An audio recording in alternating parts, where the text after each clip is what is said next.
sukacita, bergembira bersama keluarga kalian di rumah masing-masing. Bu Dia berharap juga sehat walafiat.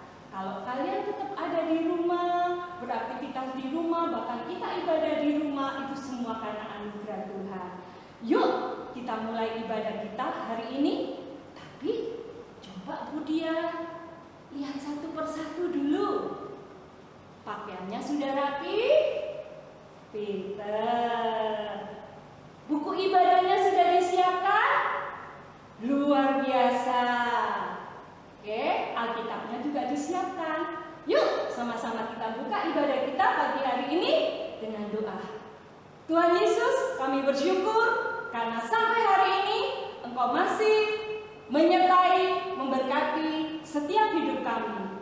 Pagi hari ini kami akan bersama-sama beribadah, mempermuliakan nama-Mu. Kami siap karena kami rindu hadirat-Mu senantiasa. Di dalam nama Tuhan Yesus, mari yang siap beribadah kepada Tuhan sama-sama katakan amin. Selamat beribadah. Tuhan Yesus memberkati.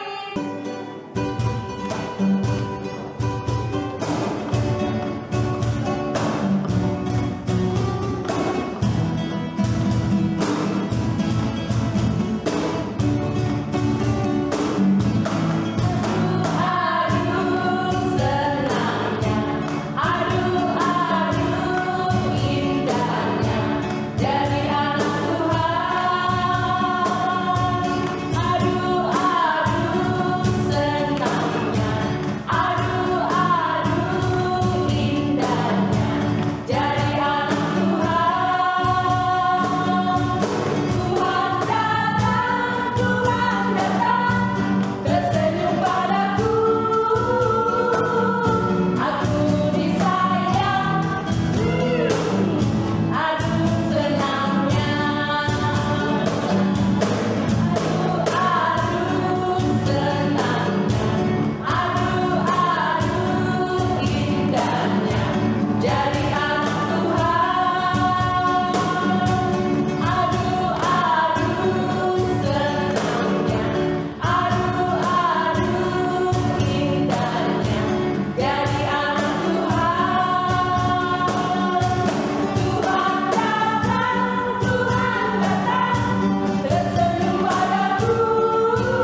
memuliakan nama Tuhan, mari kita mau siapkan hati kita, pikiran kita untuk kita mendengar kebenaran firman Tuhan. Sebelumnya, mari kita sama-sama menaikkan pujian kita, penyembahan kita di hadapan Tuhan.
Sucikan dan kuduskan setiap kehidupan kami.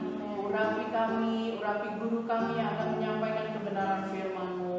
Biarlah firman-Mu boleh tertanam dalam setiap hati kami, dan biarlah Roh Kudus mengerjakan di dalam kehidupan kami, sehingga kami boleh menjadi anak-anak yang taat, anak-anak yang melakukan firman-Mu dalam kehidupan kami. Terima kasih Bapa di surga, di dalam nama Tuhan Yesus Kristus kami sudah berdoa dan mengucap syukur. Haleluya. Amin. Shalom adik-adik semuanya. Pada pagi hari ini kita siapkan hati kita, pikiran kita untuk belajar kebenaran firman Tuhan bersama-sama ya.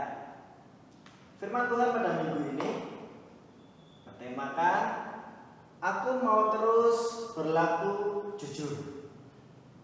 Ya, temanya adalah aku mau terus berlaku jujur. Dan ayat bacaannya yaitu dalam Kisah Para Rasul 5 ayat 1 sampai dengan 11. Ya, Kisah Para Rasul 5 ayat 1 sampai dengan 11. Dan ayat ini bercerita tentang Ananias dan Safira. Siapa yang pernah dengar cerita ini? Yuk kita belajar bersama-sama tentang cerita ini, yaitu Ananias dan Safira. Ceritanya seperti ini. Pada waktu itu, pada zaman itu kebetulannya orang-orang Kristen yang pertama, orang-orang Kristen awal, yaitu murid-murid Tuhan Yesus yang awal, mereka hidupnya rukun. Mereka hidup rukun, saling berbagi, saling membantu, saling menolong, dan juga ada beberapa orang yang memiliki tanah, mereka mempunyai hati untuk mempersembahkan sebidang tanah dan dijual, hasil penjualannya diberikan kepada rasul-rasul untuk keperluan pelayanan. Di antara orang-orang Kristen yang di awal-awal ini ada sepasang suami istri namanya Ananias dan Safira. Bapak Ananias dan Ibu Safira ini sepakat untuk memberikan hasil penjualan tanah, kemudian diberikan kepada rasul-rasul. Itu mereka sudah sepakat sama suami istri. Kemudian mereka menjual tanah itu, dan tanah itu akhirnya laku. Ketika tanah itu sudah laku, muncullah ide yang tidak baik. Ide yang tidak baik itu apa sih? Ide yang tidak baik itu adalah sebagian hasil penjualan tanahnya itu mau diambil sendiri. Ada rencana-rencana untuk berbuat bohong, yaitu hasil penjualan tanahnya sebagian diambil sendiri dan sebagian diberikan kepada rasul-rasul. Nah, ketika ditanyai sama rasul-rasul, dan itu hasilnya, hasil penjualannya diberikan kepada rasul-rasul, padahal ada sebagian lagi dipegang sama mereka. Kalau seandainya mereka jujur apa adanya, omong apa adanya, ya mereka tidak berbohong karena jujur. Karena niat hati sudah mau berbohong, cuma untuk ngasih sebagian aja. Tapi ketika ditanyai sama rasul, dia jawabnya semuanya itulah hasil penjualan tanahnya dan diberikan kepada rasul-rasul. Dia pikir ya tidak ada yang tahu, tapi mereka lupa. Ananias dan Safira lupa bahwa Tuhan Yesus itu Maha Tahu. Tuhan Yesus Maha Tahu, dan akhir cerita ini bahwa mereka mendapatkan hukuman dari Tuhan. Karena mereka berbohong, mendapatkan hukuman dari Tuhan. Hukumannya apa? Baca ayat di dalam Kisah Rasul 5 ayat 1-11. Ada hukumannya, yaitu mereka meninggal, putus nyawanya, meninggal. Hal apa, pelajaran apa yang bisa kita ambil di dalam cerita Ananias dan Safira ini? Yang pertama adalah sebagai anak Tuhan kita harus jujur, tidak boleh bohong, harus jujur. Dan yang kedua, pelajaran yang kedua adalah setiap dosa itu ada akibatnya. Setiap dosa ada akibatnya. Akibatnya apa? Hukuman dari Tuhan. Jadi adik-adik semuanya, mulai sekarang ayo kita mulai hidup jujur, mulai belajar hidup jujur, mulai belajar berkata jujur, mulai belajar menjauhi keinginan untuk berbohong. Karena kalau kita mempunyai keinginan untuk berbohong, sedikit-sedikit berbohong, besok berbohong, besok lagi coba berbohong, lama-lama akan menjadi kebiasaan. Dan kalau kebiasaan itu terus-menerus dilakukan, lama karakter kalian adalah sebagai pembohong. Jadi mari kita sama-sama hidup jujur di dalam Tuhan, dan Tuhan akan memberkati kalian semuanya. Tuhan Yesus memberkati. Amin. Firman Tuhan untuk kelas pra-remaja dan Abraham dan Ishak, aktivitasnya adalah membuat puisi dengan diawali huruf yang membentuk kata jujur. Ya, membuat puisi yang diawali dengan kata jujur. Contohnya, kata jujur kan hurufnya kan J-U-R, ya kan? J pertama, zaman ini sudah begitu diwarnai kebohongan. U, umat manusia sudah tidak takut berbuat curang. J yang kedua, jadikan aku anak yang berani berkata dan bertindak jujur ya Tuhan. U, untuk menerangi dunia yang gelap ini. Terakhir huruf R, Roh Kudus bimbinglah aku memenuhi janjiku ini. Yaitu untuk aktivitas kelas Rarem, Abraham dan Ishak, yaitu membuat puisi diawali huruf yang membentuk kata jujur. Aktivitas untuk kelas Yakub yaitu menjawab pertanyaan dari orang tua sebagai berikut. Yang pertama, di manakah kita harus berkata jujur? Di rumah, di dalam pergaulan dengan teman-teman, di sekolah, di gereja, di mana saja. Yang kedua, kapan kita harus berkata jujur? Waktu pagi, sore hari, siang, malam, waktu ulangan, atau kapan saja.